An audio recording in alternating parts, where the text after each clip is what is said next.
ఆ నియోజకవర్గంలో ఆ సీనియర్ నేతకు ఎదురు లేదు. ఇప్పటికే హ్యాట్రిక్ కొట్టి నియోజకవర్గంలో తిరుగులేని నేతగా ఎదిగారు. ప్రతిపక్ష ఎమ్మెల్యేగా ఉన్న ఆ నేత తీరు ప్రస్తుతం చర్చనీయాంశంగా మారింది. ఇంతకు ఆ ఎమ్మెల్యే ఏం చేశారు? ఆయనపై జరుగుతున్న చర్చ ఏంటి? Let's watch.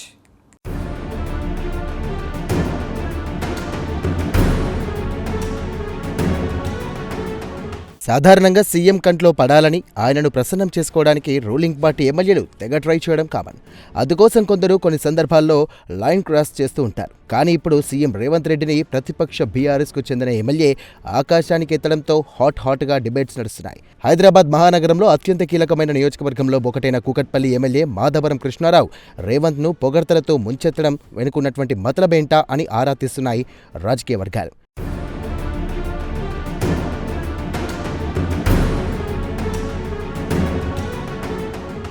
ఇకపోతే గ్రేటర్ హైదరాబాద్లో కీలకంగా ఉన్న నియోజకవర్గం కూకట్పల్లి మాస్ క్లాస్కు కేర్ ఆఫ్ అడ్రస్గా ఉంది.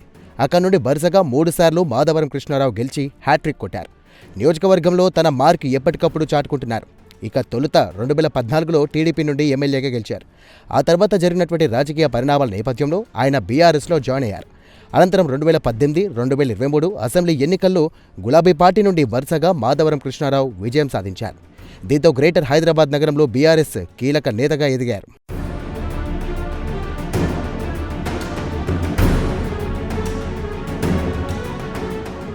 ఇక టీడీపీ నుండి బీఆర్ఎస్ పార్టీలోకి వచ్చిన తర్వాత మాధవరం కృష్ణారావు గులాబీ అధిష్టానికి సన్నిహితంగా మారారు.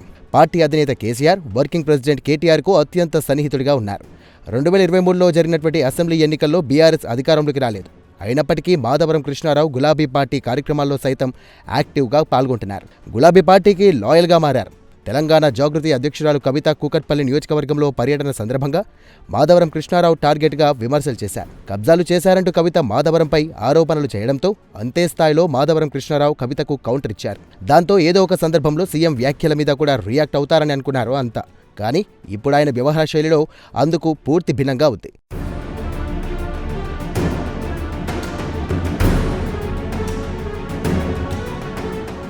ఇక కాంగ్రెస్ ప్రభుత్వం తీసుకువచ్చిన హైడ్రాకు వ్యతిరేకంగా బీఆర్ఎస్ అధిష్టానం తీసుకున్న స్టాండ్ను మాధవరం కృష్ణారావు ఫాలో అయ్యారు. హైడ్రా మూసికి వ్యతిరేకంగా గులాబీ పార్టీ ఇచ్చిన పిలుపుల్లో పాల్గొన్నారు. కానీ ఇటీవలి కాలంలో ఎమ్మెల్యే మాధవరం కృష్ణారావు వ్యవహార శైలిపై గులాబీ పార్టీ వర్గాల్లో చర్చ మొదలైంది. అయితే కూకట్పల్లి నియోజకవర్గంలో నల్ల చెరువు ఎన్నో ఏళ్లుగా కబ్జాలకు గురైంది. దీంతో పాటు అపరిశుభ్రంగా మారింది. ప్రభుత్వం నల్ల చెరువును హైడ్రా ద్వారా పునర్జీవం చేసింది. తాజాగా సీఎం రేవంత్ రెడ్డి కూకట్పల్లి నియోజకవర్గంలో పర్యటించారు. నల్ల చెరువును ప్రారంభించారు.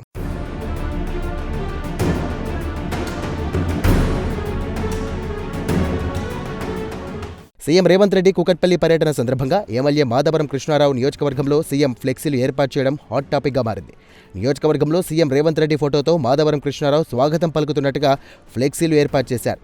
అంతేకాదు నల్ల చెరువు ప్రారంభోత్సవ కార్యక్రమంలో సభకు అధ్యక్షత వహించారు కృష్ణారావు. ఈ సందర్భంగా ముఖ్యమంత్రి రేవంత్ రెడ్డితో తనకున్న అనుబంధాన్ని చెప్పుకున్నారాయన. తామిద్దరం గతంలో తెలుగుదేశం పార్టీలో కలిసి పనిచేసిన సంగతులన్నీ కూడా గుర్తు చేశారు. అలాగే రేవంత్ రెడ్డి ఎంపీగా ఉన్నప్పుడు ఒక ప్రారంభోత్సవంలో కొబ్బరికాయ కొట్టమంటే ముఖ్యమంత్రిగా వచ్చి కొడతానని చెప్పారంటూ గతంలో ఆయన చేసిన వ్యాఖ్యలను గుర్తు చేశారు. అనుకున్నది సాధించే వ్యక్తి రేవంత్ రెడ్డి అని తెగ పొగిడేశారు. అక్కడితో ఆగకుండా స్పీచ్ లాస్ట్లో అభివృద్ధి పరంగా తాను సీఎంతో పాటు కలిసి నడవడానికి రెడీగా ఉన్నానని ఫినిషింగ్ టచ్ ఇచ్చారు. దీంతో ప్రస్తుతం ఇటు బీఆర్ఎస్లో అటు రాజకీయ వర్గాల్లో తీవ్ర చర్చలు జరుగుతున్నాయి.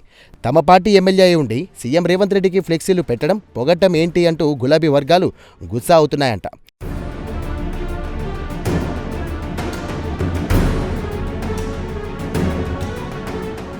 నోరు మంచిదైతే ఊరు మంచిదవుతున్న సామెతను గుర్తు చేసుకుంటున్నారు. అది మాత్రమే కాకుండా ఈ సభలో రేవంత్ రెడ్డి బీఆర్ఎస్ పెద్దలను ఎవరిని విమర్శించలేదని గుర్తు చేస్తున్నారు. మిగతా ఏ మీటింగ్స్లో అయినా సరే బీఆర్ఎస్ పెద్దలపై విరుచుకుపడే సీఎం ఇక్కడ మాత్రం మాధవరం కృష్ణారావు తీసుకున్న జాగ్రత్తల వల్లే ఏమీ అనలేదని విశ్లేషిస్తున్నారు. మొత్తానికి టీడీపీలో ఉన్నప్పటి నుండి సీఎం రేవంత్ రెడ్డితో మాధవరం కృష్ణారావుకు సాన్నిహిత్యం ఉంది. తాజా ఎపిసోడ్తో ఈ గులాబీ ఎమ్మెల్యే సైతం హస్తం గూటికి చేరుతారా అనే ప్రచారం ఊపందుకుంది. మరి దీనికి మాధవరం కృష్ణారావు ఎలా రియాక్ట్ అవుతారో చూడాలి.